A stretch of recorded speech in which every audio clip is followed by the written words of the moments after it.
Abrem Josué capítulo 6. Josué capítulo 6. Quero dar uma continuidade nesse texto. 6:18. Amém? Podem permanecer sentados, mas em reverência à palavra do Senhor, que nos diz assim. Depois da conquista, tá? Só explicar um pouquinho. Depois da conquista, caiu as muralhas, né? Aí tem uma palavra de Deus para o povo. Então somente guardai-vos das coisas condenadas, para que, tendo-as vos condenado, não as tomeis, e assim torneis maldito o arraial de Israel e o confundais. Amém. O Senhor Jesus vai ministrar o teu coração hoje, vai tocar a sua vida. Amém, meus irmãos? Quando Deus deu a palavra, vocês já vão conquistar Jericó. Deu a ordem, como seria a estratégia, e aconteceu.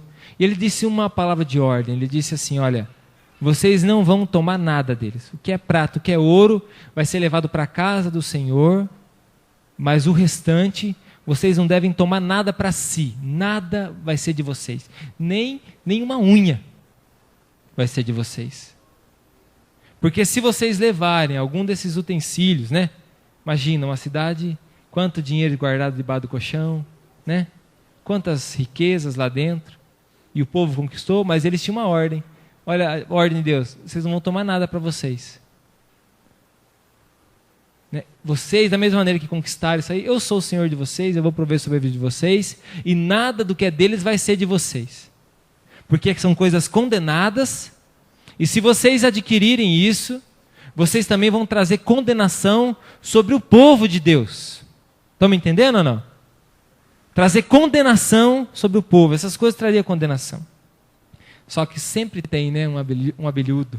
Fala para o teu irmão, sempre tem alguém curioso, teimoso e desobediente. Vai lá no capítulo 7, versículo 1. Deus foi muito claro, não era para eles tomarem nada. Capítulo 7, versículo 1, diz assim: prevaricaram, significa agiram com infidelidade. As pessoas agiram com infidelidade. Os filhos de Israel prevaricaram nas coisas condenadas, porque Acã, olha o nome do cidadão, Acã, filho de Carmim, filho de Zabide, filho de Zera, da tribo de Judá, passou aqui a ficha do menino, tomou das coisas condenadas. A ira do Senhor se acendeu contra os filhos de Israel. Já pensou?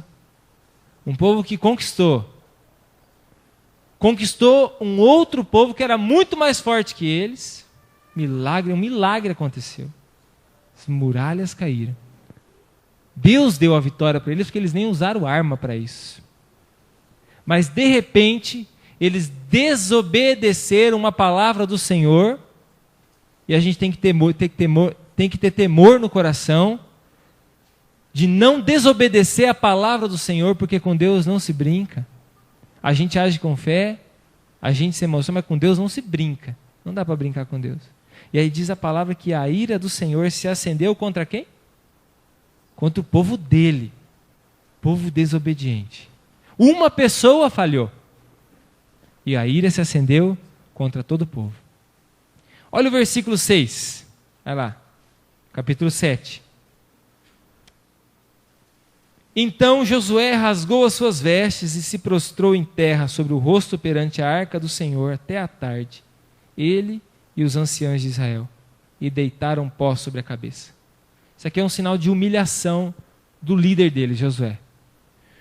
Antes, eles desobedeceram a Deus, e aí eles desceram para guerrear contra um outro povo de uma cidade chamada Ai, um povo muito mais fraco. Eles até pouparam alguns soldados, falaram assim, não precisamos descer todos, vamos alguns só. Só o suficiente para vencer a batalha. Se Deus nos fez conquistar Jericó, imagina esse povinho. Olha o orgulho.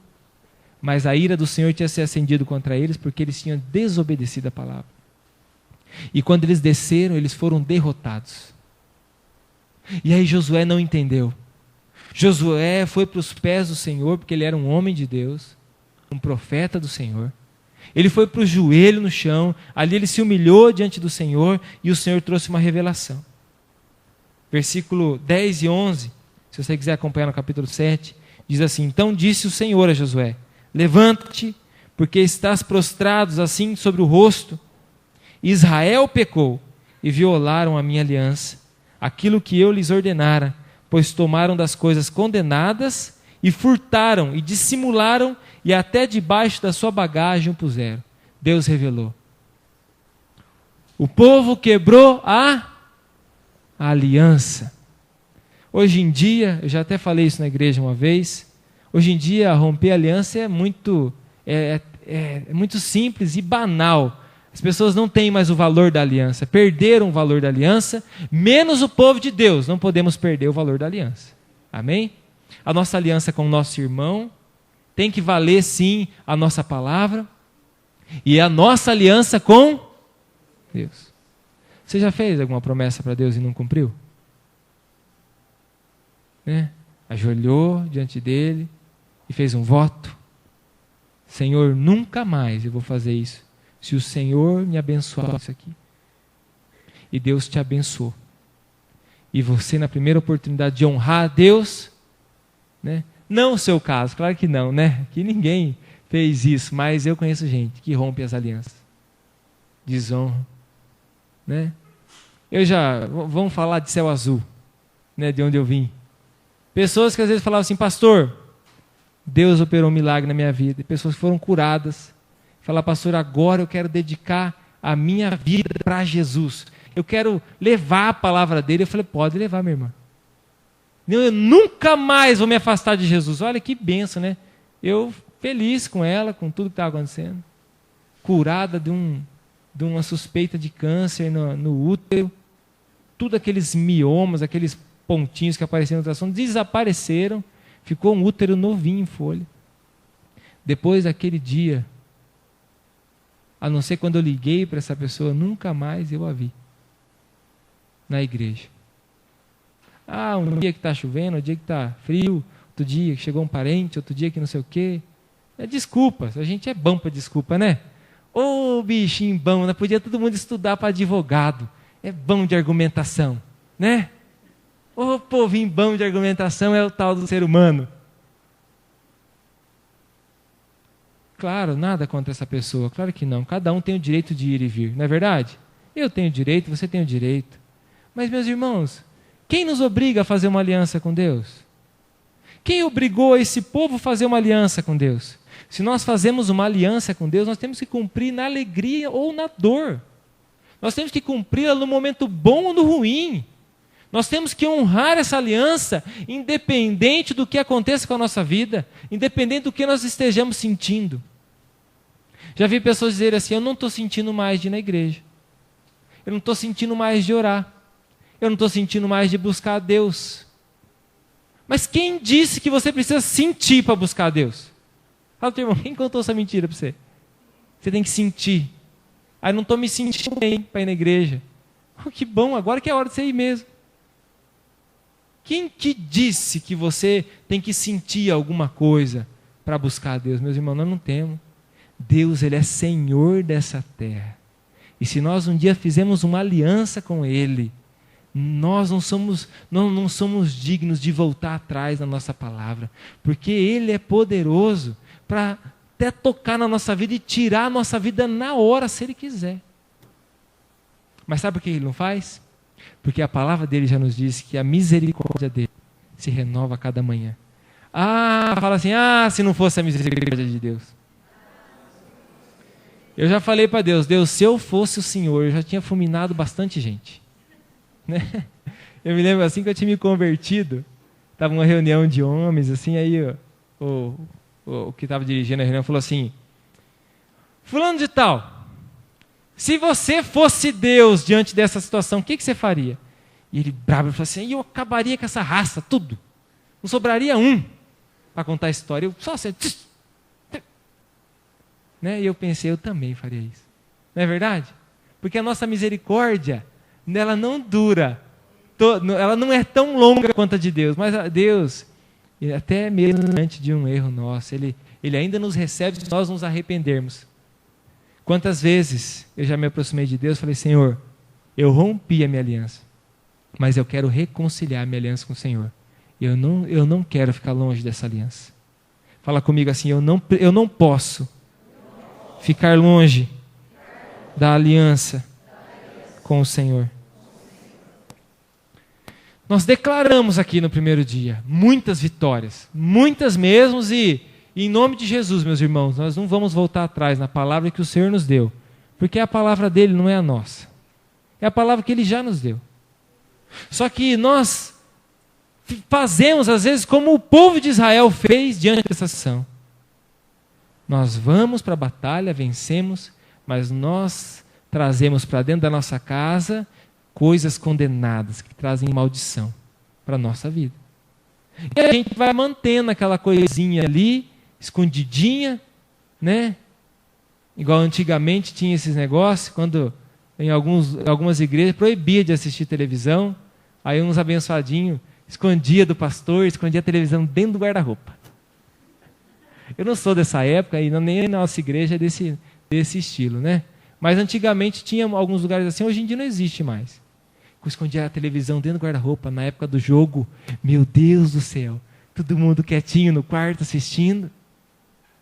Estava desobedecendo, porque se ele pertencia a uma igreja que não podia, era pecado ele fazer então. Não é verdade? Era pecado. Trazendo coisas condenadas. Claro que nós usamos um exemplo muito bobo. Pode dizer o seguinte, o que você tem coisas condenadas na sua vida, que tem atrapalhado a sua vida sem você saber? A Cam pegou na boa vontade, falou, isso aqui vai ser bom para mim. Eu vou levar, ninguém vai nem ver, eu vou esconder. Ninguém nem sabia, porque o Senhor revelou aonde estavam as coisas condenadas. O que você tem que condena a sua família? Às vezes você tem guardado no seu coração traições que você nunca contou para ninguém, mas no teu coração está aqui guardadinho. Ninguém sabe, mas o Senhor sabe dele, você não consegue esconder. E aí você não entende por que a tua vida não vai para frente. Tudo dá errado. Eu estou fazendo certo, eu dou meu dízimo, eu venho na igreja, eu sou bonzinho, né? Mas está aqui, ó, guardada aquela maldição dentro de você, aquela podridão, e não vai para frente mesmo, porque tem coisas condenadas dentro da sua família. Às vezes guardamos dentro da nossa casa. Uma vez, isso é um testemunho pessoal, quando a gente morou na Bolívia, para você ter uma ideia, na Bolívia e os países aqui andinos, né, tem a tradição da cultura, né, dos maias, dos incas e tal, lá é os incas no caso, e sempre tem aqueles totemzinhos. Eu até visitei algumas ilhas, Ilha do Sol, tal, não sei o quê, vi aqueles lugares que na verdade era um templo de adoração, ali ficava um ídolo. E quando eu visitei aquele lugar, eu ganhei de uma pessoa um presente. Um presentinho que era um totemzinho assim, bonitinho até, de pedra. Mas que souvenir bacana, guardei para mim. E a gente trouxe para a nossa casa. Quando eu cheguei em casa, eu já cheguei doente, passando mal. E não entendi o que estava acontecendo. E fiquei uma semana inteira doente. E eu me lembro, assim, das poucas coisas que eu me lembro, que eu fiquei muito mal mesmo. A Márcia conversou comigo, que ela tinha, esse negocinho, que Deus está tocando meu coração, que tem alguma coisa errada nesse negócio. Eu falei assim, desce o martelo, porque eu não tenho força para descer o martelo. E ela arrebentou aquilo lá. Mas foi como tirar com a mão. A partir daquele dia eu comecei a melhorar. Por quê? Porque aquilo ali era um altar de idolatria a outros deuses. E estava dentro da minha casa, eu recebi. Eu permiti entrar. Coisas condenadas. Eu tinha também uma peixeira do meu avô que eu não conheci, que ele era um pernambucano brabo, que se mudou para Santos, e eu só tenho as histórias dele, né? Diz que ele usava aquela peixeira para cortar salame e para matar porco. Né? Aquelas peixeiras de 2 gumes, bonita faca. Aí um dia eu falei, mãe, deixa eu levar embora isso aqui para mim? Pode levar, meu filho. Levei, guardei. Eu tinha um museuzinho e guardava aquele negócio lá. E em 2011, quando eu cheguei aqui em Céu Azul, eu fui no encontro e aí Deus tocou no meu coração, falou assim, olha, aquele instrumento é instrumento de morte. Eu não sabia. A gente não sabe, na verdade, na história da nossa família, eu não sei por que meu avô veio de Pernambuco para São Paulo, na época, né? Eu não sei por quê. Ele veio sozinho da família, nunca tivemos contato com ninguém lá de cima, né? Mas Deus revelou no meu coração, é um instrumento de morte. Aquilo ali já deve ter usado para furar o bucho de alguém. E Deus trouxe no meu coração, você tem um altar de morte dentro da tua casa. E na hora eu pensei, olha só, né? Pode acontecer uma desgraça dentro da minha casa através desse altar de morte. Mas pastor, nós somos cristãos, na nossa casa não pode acontecer. Pode, se a gente permitiu. Eu permiti estar ali. É igual a televisão. Eu costumo dizer que a televisão, o controle da televisão tem que ficar na mão do mais crente da casa. Porque num momento ali começa assim, na época do carnaval, por exemplo, daí o cara tem que fazer assim, bum, para trocar, porque daí vai entrar uma mulher pelada. É ou não é? E se não está na mão do mais crente o controle? Vai assistir aquela propaganda. Ah, não tem nada a ver. Não tem nada a ver? O que não tem nada a ver? Aí você não entende por que entra prostituição na tua casa. De repente, na tua família, teus filhos ou alguém começa a se envolver com prostituição. Você permitiu a prostituição entrar dentro da tua casa. Está entendendo? Vocês estão entendendo o que eu estou dizendo? Aí você tem, às vezes, na sua casa, aquela cartinha daquela abençoadinha, né? Vou falar para os homens, daquela abençoadinha que te mandou.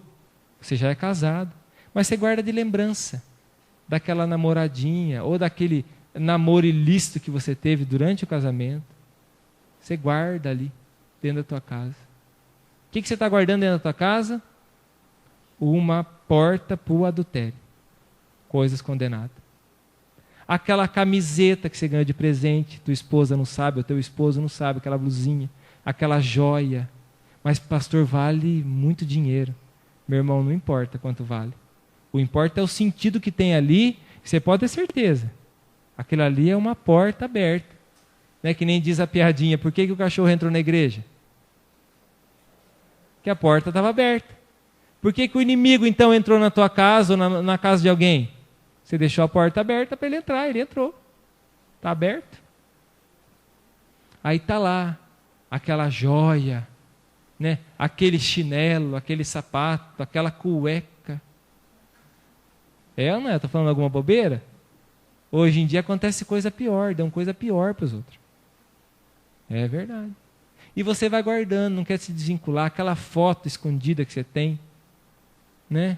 Você não quer demonstrar o que significa aquilo lá, mas aquilo ali é uma porta, coisas condenadas.